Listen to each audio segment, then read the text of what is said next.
होनी चाहिए।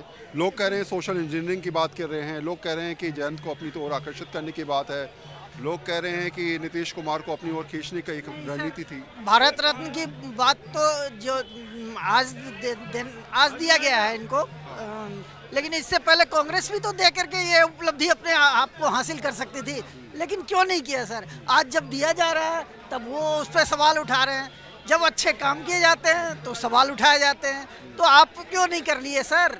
आपको करना चाहिए था।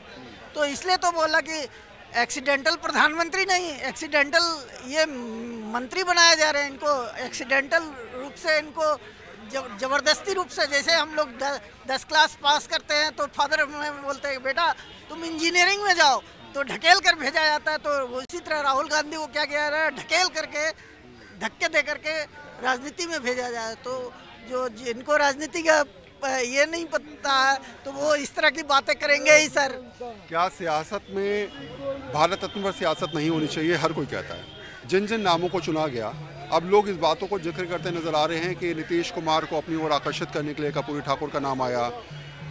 2024 में पुराने वर्कर्स में जान फूंकने के लिए कहीं ना कहीं ये समझाने की कोशिश करेगी कि लाल कृष्ण आडवाणी को हम सर्वोच्च सम्मान देने के लिए तैयार हैं। तो ये सारी ऐसी बातें हैं जो समझाती हैं कि 24 का चुनाव भी दिमाग में है, सोशल इंजीनियरिंग भी दिमाग में है, उसी के तहत हुआ है, या फिर आपको लगता है कि नहीं ये सब बातें हैं? ये बहुत छोटी छोटी बातें हैं। मैंने इससे बड़ी बड़ी बातें अपने देश में सुनी है। मैंने सुना था राम तो काल्पनिक पात्र है, राम सेतु कोई है ही नहीं, सब नकली है। मैंने तो यहाँ तक भी सुना था कि सर्जिकल स्ट्राइक हुई है, उसका सबूत दो। तो इस देश में ना विचित्र विचित्र प्राणी हैं जो अपने आप को हाईलाइट करने के लिए कुछ भी बोल देते हैं। अच्छा, फिर सबसे बड़ी बात है, देश का दुर्भाग्य ये है कि जो विपक्ष है ना, वो अब भी ये चाह रहा है कि किसी भी तरह से देश में जो माहौल बनकर आया है, देश में जो परिवर्तन हुआ है, जो अंतर्राष्ट्रीय स्तर पर जो भारत की ख्याति बनी है, वो चाह रहा है कि किसी तरह से समाप्त हो जाए, सुहा हो जाए।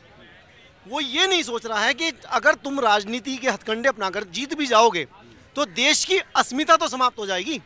कम से कम नेशनलिज्म, राष्ट्रीयता का तो परिचय दो। देश में जो कुछ अच्छा हो रहा है उसको तो अप्रिशिएट करो। जहाँ पर अगर आपको कमी लग रही है वो आप बोलो, लेकिन जो अच्छा हो रहा है उसको तो स्वीकार करो।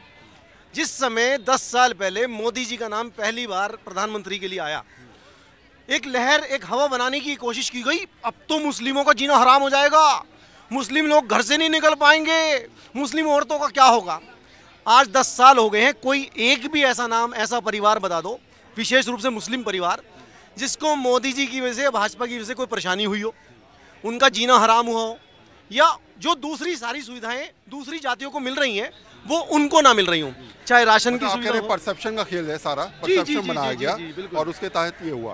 आपको लगता है कि शायद अब जो परसेप्शन बनाने की कोशिश की जा रही है कि हर फैसला 24 के चुनाव से जोड़ा जा रहा है, हर फैसला ये समझाया जा रहा है कि इलेक्शन आने वाला है इसलिए केंद्र सरकार इस तरीके से कर रही है, ये भी परसेप्शन का खेल है? देखिए, एक बात सुनिए, अब अगर विपक्ष इतना भी ना बोले, 2-4 स्टेटमेंट्स उल्टे सीधे ना दे, तो जो उनके कट्टर फॉलोवर हैं वो उन्हें कहेंगे तुम चुल्लू भर पानी में डूब मरो, तुम कुछ कर तो सकते नहीं, कम से कम कुछ बोल तो दिया करो। तो मीडिया में हाईलाइट रहने के लिए, अपने आप को लोगों से कनेक्ट रहने के लिए कुछ ना कुछ उल बोलना पड़ता है, उल्टा सीधा उनको बोलना ही पड़ता है। रही बात ये, वो भी जानते हैं, वो जो गठबंधन बना रहे हैं, वो जो खिचड़ी वो बनाने की कोशिश कर रहे हैं, अगर वो खिचड़ी जीत भी जाए, उन्हें खुद ये नहीं पता वो गठबंधन कितने दिन चलेगा, 4 दिन चलेगा या 13 दिन में उसकी 13वीं हो जाएगी, ये उनको नहीं पता।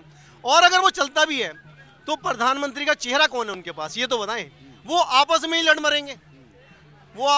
मरेंगे, क्योंकि प्रधानमंत्री बनने की सब में होड़ हो जाएगी।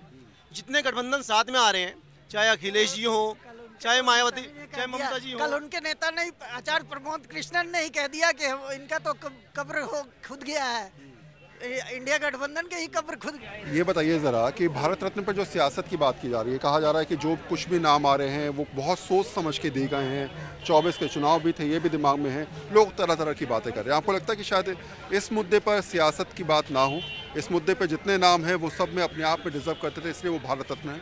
बिल्कुल आप सही कह रहे हैं, इसमें कोई सियासत नहीं चली जा रही है, ना सियासत का कोई खेल चालू है। जो सच में डिजर्व करते हैं भारत रत्न के लिए, उनको भारत रत्न सम्मान मिलना भी चाहिए, जो मोदी जी करने जा रहे हैं। और वो चीज़ तो बहुत पहले होना चाहिए था, जो चीज़ नहीं हो पाई, लेकिन शुक्र है देर सही देर आए दुरुस्त आए कहावत कही गई है, जब भी आप आओ तब सवेरा है। तो अब आप लोगों ने जिसने भी सोचा समझा या बीजेपी ने सोचा समझा और करा है, मोदी जी कर रहे हैं, तो वो बहुत अच्छा एक पहल है, बहुत अच्छा ये कुछ कदम नाम है। आपको लगता है कि कुछ लोग रह गए हैं जिनके बारे में सरकार को सोचना चाहिए, ऐसे कुछ नाम किसी के दिमाग में आपको? नहीं देखिए, अब अगला नंबर काशीराम जी का है। दलितों के उत्थान के लिए सबसे ज़्यादा उन्होंने काम किया है। अगर लोग कह रहे हैं कि अगर मोदी सरकार इसको चुनाव के रूप में ले रही है, राजनीति कर रही है, मैं बात उनसे एक ही बात पूछना चाहता हूं कि जब आपके पास मौका था, 10 साल UPA 1 UPA 2 की सरकार थी, आपने यही राजनीति क्यों नहीं कर लिया? किसी भारतीय ने आपको रोका था ये राजनीति करने के लिए? आज किसी भी व्यक्ति का 3-5 जो भी नाम है, किसी एक आदमी के बारे में बता दीजिए कि वो योग्य नहीं था। आपके पास भी मौका था, आप राजनीति कर लेते। दोषारोपण क्यों कर रहे हैं? आपके पास मौका था, आपने राजनीति किया नहीं। लोग हैं जिनको जो है देखिए, हर एक को अब मिलना शुरू होगा भारत रत्न, तो समय समय पे मिलेगा। ये नहीं है कि एक साथ 10 लोगों को 15 लोग को दे दिया गया, उसका भी एक निश्चित किया जाता है कि हम एक साल में कितने लोगों को भारत रत्न की उपाधि दे सकते हैं, उसके अकॉर्डिंग वो उपाधि दी जाती है। और टाइम पर ऐसा नहीं है, जो बहुत ज़रूरी समझे गए हैं, जो जिस क्राइटेरिया के अकॉर्डिंग आए हैं 1 2 3 4 के, उसके हिसाब से जो है इनको भारत रत्न की उपाधि दी। अच्छा, आपको लगता है कि शायद आप लोगों की जो नाम 5 अभी आए हैं, कर्पूरी ठाकुर हो गए या फिर स्वामीनाथन हो गए, चौधरी चरण सिंह नाम हो गए, अडवाणी जी हो गए, ये सारे ऐसे नाम हैं जिनके बारे में शायद बहुत पहले सोच लेना चाहिए था या नहीं सोचा गया? ये इनके बारे में पहले कांग्रेस को सोचना चाहिए था, और चौधरी चरण सिंह जी को तो पहले ही दे देना चाहिए था कांग्रेस को। इसमें अब ये बोलेंगे कि चुनाव आ रहे हैं, चुनाव की वजह से वो, ऐसा कुछ नहीं है।